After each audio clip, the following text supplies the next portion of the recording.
नमस्कार दोस्तों, एक बार फिर स्वागत है आपका अपने YouTube चैनल बजाज से सीखो में। इस वीडियो में आपको बताने वाला हूं कि फाइनेंशियल प्लानिंग क्या होती है, इसके ऑब्जेक्टिव्स क्या क्या हैं और इसके अलावा बताऊंगा कि फाइनेंशियल प्लानिंग क्यों हमारी लाइफ के लिए बहुत ज़्यादा ज़रूरी है।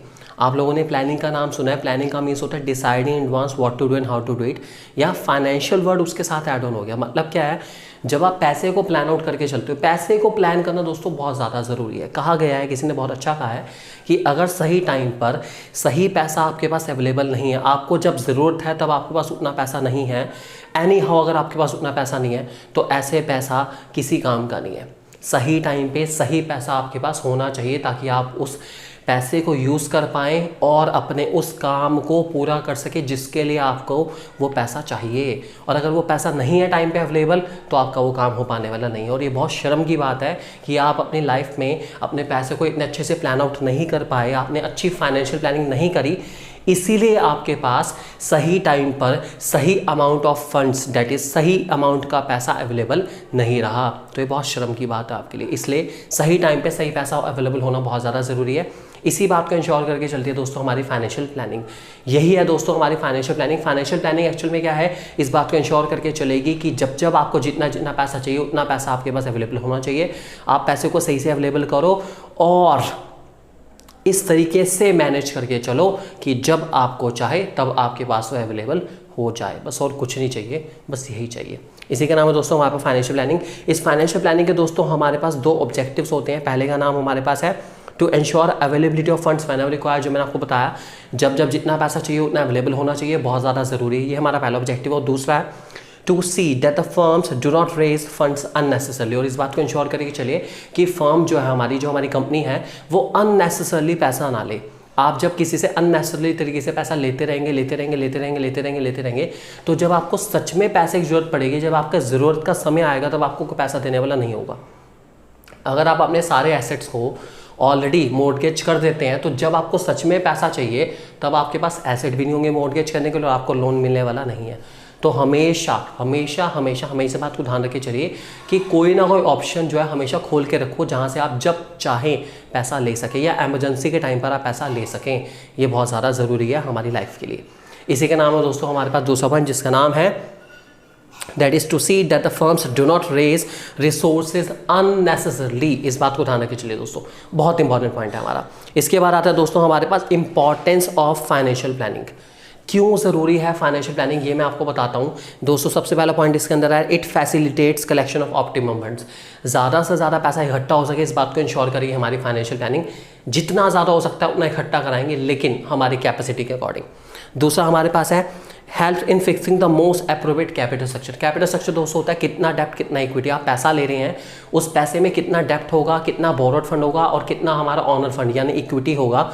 इस बात को भी इंश्योर करके चलिए कौन हमारी फाइनेंशियल प्लानिंग एक सबसे अच्छा कैपिटल स्ट्रक्चर देगी जिसमें डेप्थ और इक्विटी एक सही प्रोपोर्शन में होगा और आप उसे बहुत आसानी से रेज भी कर सकते हैं और आपके लिए अच्छा भी है।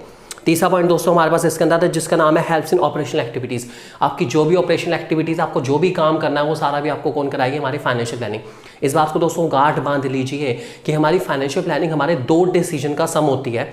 एक होता है हमारा इन्वेस्टमेंट डिसीजन और दूसरा होता है फाइनेंसिंग डिसीजन। तो आप जो भी एक्सप्लेनेशन लिखेंगे वो आप इस तरीके से लिखिए कि उसमें इन्वेस्टमेंट डिसीजन का टच आ जाए और फाइनेंसिंग डिसीजन का भी थोड़ा सा टच आ जाए। और कुछ लिखने की जरूरत नहीं है, बस आप हेडिंग को समझिए और थोड़ा सा इन्वेस्टमेंट थोड़ा सा फाइनेंसिंग को लिंक करके चलिए, आपकी एक्सप्लेनेशन बहुत शानदार होगी, मुझे पूरा विश्वास है। अगला पॉइंट है दोस्तों हमारे पास base for financial control. Financial planning होगी तभी तो फाइनेंशियल कंट्रोलिंग करेंगे, चेक करेंगे कि जितना पैसा सोच के चले थे अरेंज करना इस डेट तक, क्या उतना अरेंज करा, क्या मैं अपने इस ऑब्जेक्टिव को पूरा कर सका नहीं कर सका, इस बात को इंश्योर करूंगा फाइनेंशियल कंट्रोल में। इसीलिए प्लानिंग होगी तभी कंट्रोलिंग हो पाएगी, that is base for financial control. अगला पॉइंट दोस्तों हमारे पास है helps in proper utilization of resources. आपके पास रिसोर्सेज हैं, मैं चाहूँगा कि आप रिसोर्सेज को ढंग से यूज़ करें।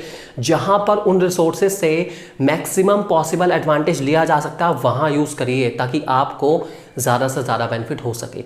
तो आप लोग अपने रिसोर्सेज को जुडिशियसली यूज़ करिए, एफिशिएंटली यूज़ करिए ताकि उसकी प्रोडक्टिविटी ज़्यादा से ज़्यादा इंक्रीज़ हो सके दोस्तों। अगले पास हमारे पास पॉइंट है दोस्तों जिसका नाम है हेल्प्स इन अवॉइडिंग बिजनेस शॉक इन सरप्राइजेस। बड़ा सिंपल सा पॉइंट है। अगला पॉइंट हमारे पास जिसका नाम है हेल्प्स इन अवॉइडिंग बिजनेस शॉक इन सरप्राइजेस। पॉइंट कहता है कि बिजनेस के अंदर कभी भी आपको शॉक लग सकता है और कभी कभी सरप्राइज भी मिल जाता है। एक बहुत बड़ा ऑर्डर आपका कैंसिल हो गया, आपको शॉक लग गया, नुकसान हो गया हमारा, और एक बहुत बड़ा अचानक से ऑर्डर मिल गया, आपको सरप्राइज मिल गया। दोनों की अवेलेबिलिटी के लिए आपके पास पैसा होना चाहिए। शॉक लग गया, उससे रिकवरी करने के लिए पैसा होना चाहिए, और अगर सरप्राइज मिल गया तो उस सरप्राइज को फुलफिल करने के लिए, उस बड़े ऑर्डर को फुलफिल करने के लिए आपके पास क्या होना चाहिए? पैसा। बिना पैसे के काम नहीं चल पाएगा। तो हमारे पास ये जो बिजनेस के शॉक और सरप्राइजेज है, ये हमारे कभी ना कभी होते रहते हैं, हमेशा ऊपर नीचे, कभी ऊपर कभी नीचे, कभी ऊपर नीचे होता रहता है। तो आपके पास सफिशिएंट पैसा होना चाहिए ताकि आप शॉक और सरप्राइज दोनों से बहुत आसानी से अपने आप को रिकवर करा सकें। अगला पॉइंट दोस्तों हमारे पास इसके अंदर है, जिसका नाम हमारे पास है link between investment and financing decision. मैंने आपको बताया था कि फाइनेंशियल प्लानिंग हमारे इन्वेस्टमेंट डिसीजन और फाइनेंसिंग डिसीजन का समी होता है, इसलिए ये हमारे इन्वेस्टमेंट डिसीजन और फाइनेंसिंग डिसीजन को लिंक करेगा। आज फैसला करेंगे कहाँ पैसा लगाना है, पैसे को अरेंज करेंगे और फाइनली उस पैसे को लगाएंगे और बहुत अच्छा कमाएंगे और मजे आएंगे हमारे पास। और लास्ट पॉइंट दोस्तों हमारे पास है, जिसका नाम है it links present with future. आज जो हम सोच रहे हैं प्रेजेंट में, जो सोचे उसको अप्लाई करना है फ्यूचर में, क्योंकि प्लानिंग दोस्तों फ्यूचर के लिए करी जाती है। तो आज आपको पैसे को जो है प्लान आउट करना है कि कहाँ लगाना है, कैसे लगाना है, उसको अरेंज करना है और फाइनली उसको लगाना है, और आपको मैक्सिमम पॉसिबल एडवांटेज जरूर मिलेंगे। मुझे पूरा विश्वास है, अगर आप सही से पैसा लगाते हैं, सही रेंज का पैसा उठाते हैं, जो रेंज अफोर्डेबल होनी चाहिए, 3, 4, 5, 6% per annum, that is affordable range हमारी हो, और सही जगह लगा लेते हैं और आपको अच्छा खासा प्रॉफिट मिल जाता है 8, 10, 12% का, तो दोस्तों बहुत अच्छा खासा बेनिफिट हो सकता है आपको।